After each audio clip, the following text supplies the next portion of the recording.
Hello everybody, my name is Anthony. Welcome back to Let's Play Hearts of Iron 4, the new order as Orenburg. Let us continue on from where we last left off. So, we've reassured the communes that our militia program is not the coming of a new czardom.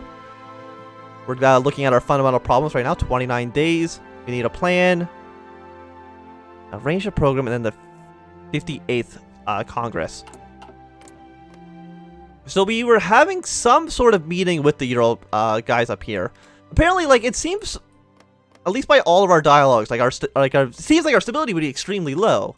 We're 77% stable. Compared that to 11% for the Ural League. We got 60% for this guy, and then 40% for this guy. We're actually relatively stable. Everything's going pretty okay in Orenburg. I mean, our people don't want a war. But other than Orsk, you know, led by this dude, nobody else really wants war either. Okay, military construction and construction 2 have both been finished. I think those were the technologies we started researching at the very beginning. If that puts this into any context. So we've researched that. Okay, we'll research this just for 110 days for plus 1% research speed. I mean, our research is pretty slow right now. So it's 1963. Time to research 140 days, more better factories, or 500. Like, it's so long. It's like twice base cost. That's insanity. Is there anything we can research that won't take an actual eon? No, that's gonna take 1,000 days. Unavailable, unavailable.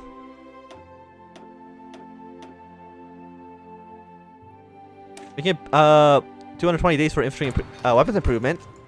That could be useful. Oh, they're having another border conflict. Again, our defense is commitment to the war plus 5%, so it's not as bad as it used to be. But it's still like 117% for them, 129% for them, and we are at 9.4%. So if there is ever a war with these guys, we're basically just immediately dead. I hate how it breaks all of my plans immediately. You might as well be an infantry expert. Defense doctrine, I guess. The freeze. Oh, shit. So we had a garrison slaughter another 20. I mean, we have no manpower at all. So, I mean, this doesn't really matter at all, does it? Okay, so another garrison's been slaughtered. The freeze. The Ural League. I mean, I want to be, you have no choice but to give in. The Ural League, as we have constantly reminded, has never been our friend.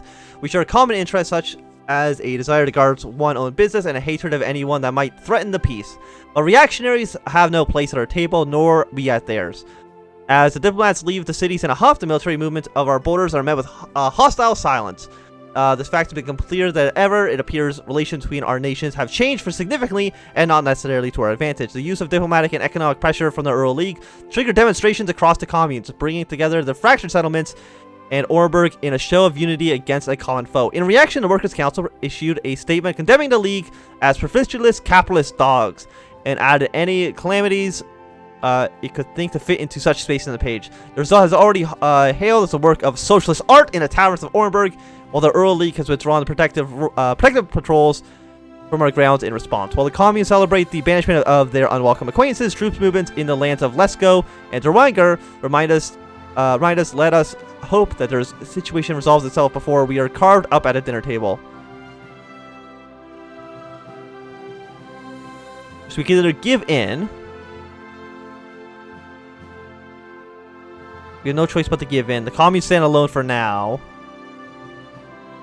So, I mean, this doesn't seem like it does anything. No, it gives them more political power. You know what? We'll stand alone for now. It seems like we're kind of, I mean, I don't like them anymore, but, you know, they don't like us less. As far as I know, this number doesn't really matter. At least I don't think it does. This one does, but this one doesn't. It doesn't matter how much I hate my country hates another country. I don't care. How did we lost 509 man? They lost 13 men. Somehow we lost 519.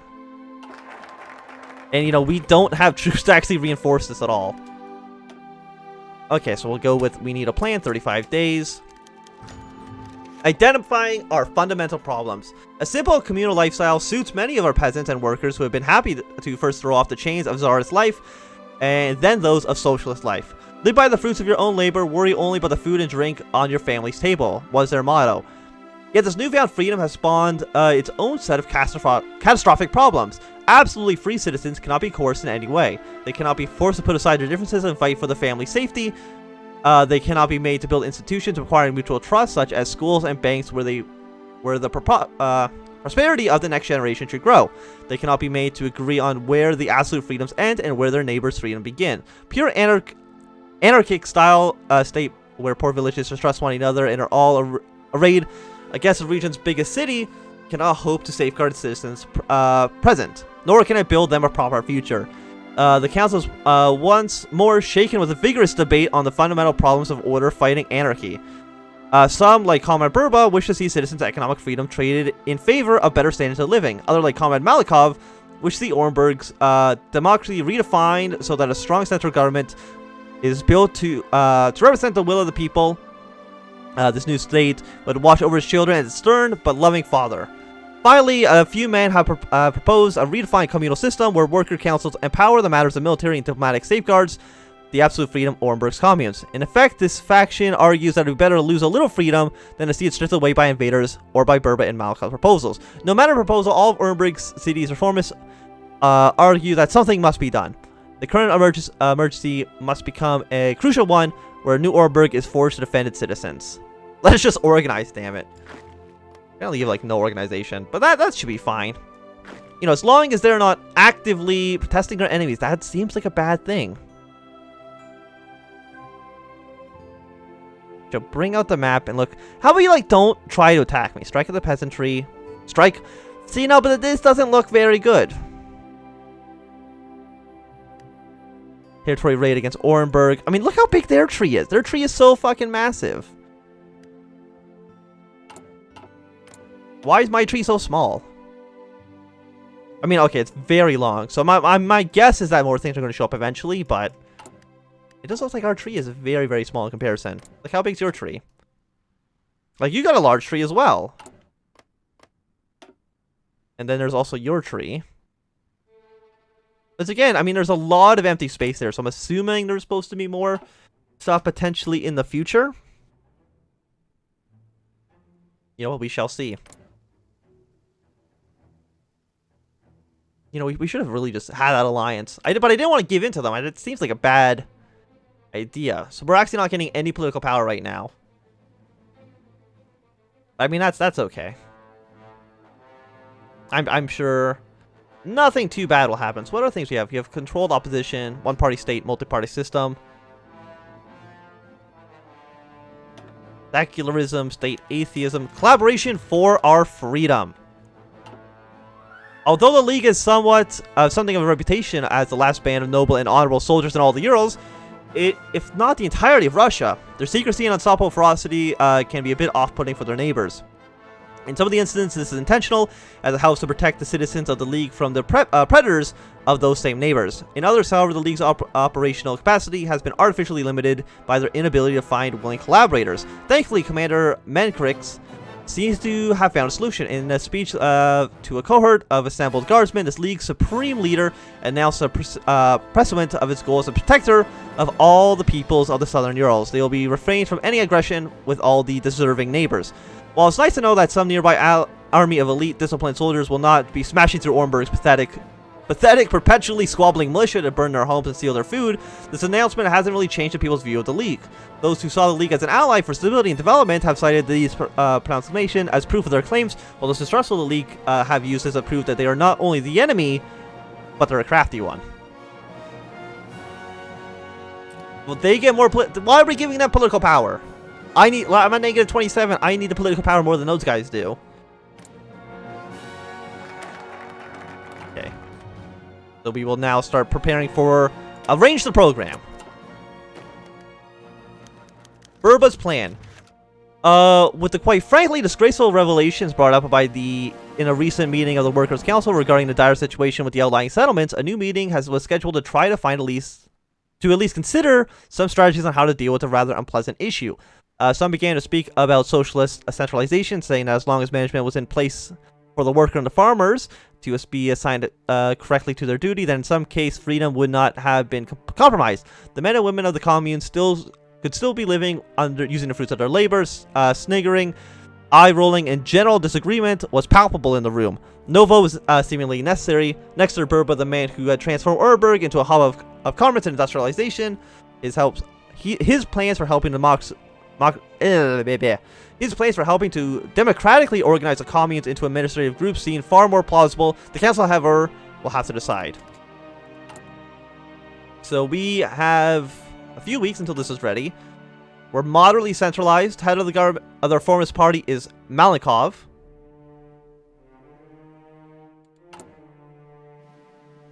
Okay, so he's currently leading. I'm assuming it's just based on which of these is the higher number. If I had to take a guess. Yeah, it's just change popularity. But I'm assuming it depends on who has a majority. Or maybe not a majority, but it's who has the plurality here. Because right now, neither of the reforms parties actually is greater than the council. The council still has 52% support. Compared to the other two.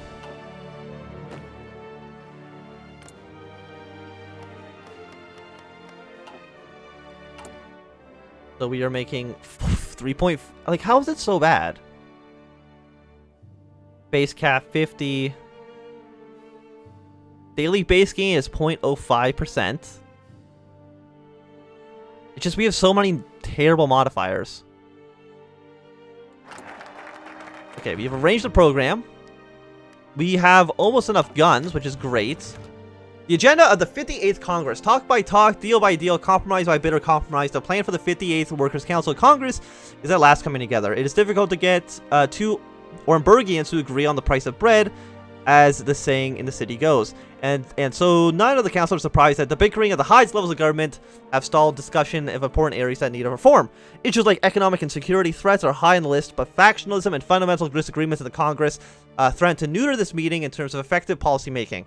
Just like all other former summits, plans are being drawn up nonetheless, as councilors bend over their desks in the still of the night, praying that this one, unlike all the others, will make it into legislation and the commune might still be salvageable. What is surprising, however, is the unanimous agreement of the factions that the chairman must be appointed as soon as possible. The Congress acknowledges that the inability for the council to act in concord is perhaps the greatest issue of our problems. But this agreement means that the chairman issue will be at the forefront of the agenda. It also means that the council can settle on a candidate. Orenburg and the communes might soon have effective leadership. It will be the first time the communes have been led as opposed to jurisdicted over since the tyrannical union fell. And it might just save them from their greatest enemy themselves. Delegates chatter, convoys fill to the brim, reporters self-emanate research on potential gossip of the candidates and the councilors take one last night of full sleep. Success of the council. Well, I'm going to go and say it's probably not going to be completely great. Fight the controversy and make compromises. Crisis in the communes. Okay. So, I mean, there's what? A few more months of events left? Of our focuses left. I'm assuming whoever becomes the chairman, then more things will pop up, but I don't know. Crisis in the communes. Across the communes, an angry mob assembled, demanding justice against the extremely controversial councillor. The mob has declared that the councillor has actively tried to undermine their right and needs to face swift and immediate justice. Although the anger against the councillor is very much real, we do not know for sure if it is warranted. From the time he has served, he has been an adequate member of the communes. However, even with the lack of evidence, his means are well known. Whenever he needs something passed in the council, he would visit the other legislators to pressure them and make sure they support his decision. He would appoint some of his close friends to commune positions, whether they deserved it or not. There are rumors that in private he has expressed some reactionary opinions, although we are unsure if this is true. Whatever the case, we will have to take action. Some people in the committee believe that they should give him a slap on the wrist and let him walk. Others believe that he should be given due process and a proper investigation. Some have advocated for mob justice, but ultimately the common consensus is second chance, let them have him, or the committee shall decide your fate. You know, we'll see what the future has in store for this man. Also, I've noticed that like none of these people have shadows, and I don't know why that is. So is there anything else happening in the world? Like, I'm pretty sure not, because again, all of the focuses have just been basically turned off. So nothing will change anywhere.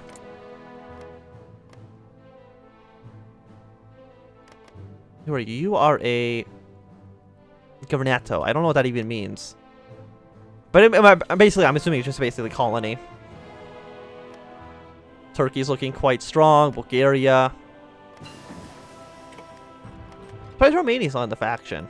Like, Bulgaria and Serbia, for some reason, are in the faction there. Also, Croatia's not, for some reason. Research slots available. More research would be great to try to make anything go by a little bit faster. Like, again, we're on speed 5 for most of the time. We're a year and a half into the timeline, and we've only researched 3 technologies. That's not looking great. Our common interest.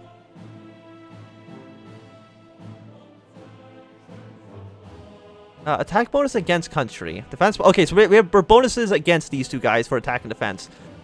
Not a ton, to be fair, but, you know, a little bit. The 58th Congress is now finished. I guess we'll go for fight the controversy. The Congress begins with polite applause. Proceedings open for the Congress. Delegates flip open notebooks, gathering in clusters and pairs, separated into their factions. Speeches begin, long and onerous, and the seasoned delegates begin to slip away to secluded areas to gossip and plot. This year's top issues are those within the commune's viability as a political entity, for the country is unlikely to develop unless it succeeds in centralization and governance. And these issues have been agreed on as the main topics of debate and eventually voting. Much talk has expanded on picking candidates worthy of the mantle of socialism and of ideological purity. But everyone knows that the real candidates are Burba, the reformer and industrial, who's planning to save the commune in a way he saved Orenburg from collapse. Malakov, the hardliner, who believes deviation was the ruin of the old union and wants an iron grip to ensure preservation as one. And some councillors believe that they, and only they, can manage the communes. Not some upstart chairman with all the blood in his head and no ground beneath his feet. Centralization is similarly divisive, as Orenburg's superiority has long been uncomfortable guest at the wedding table, and centralization will quickly sharpen the grievances long held by rural communes against the city folk. No one can agree on how far centralization plan ought to go, and it appears that Burba and Malakov both disagree on the issues as well. And this means that the debate still stalls and grinds as definitions change with each passing speech, and alliance or feuds shift with every speaker, and the council simmers in debates. And one thing is clear: the road to decisive leadership is longer than expected. But I think that is going to be a good time to end this episode. Thank you for watching my Anthem. If you've enjoyed, remember to thumbs up. If you've not enjoyed, you can always thumb down. You want to see more, subscribe, and goodbye.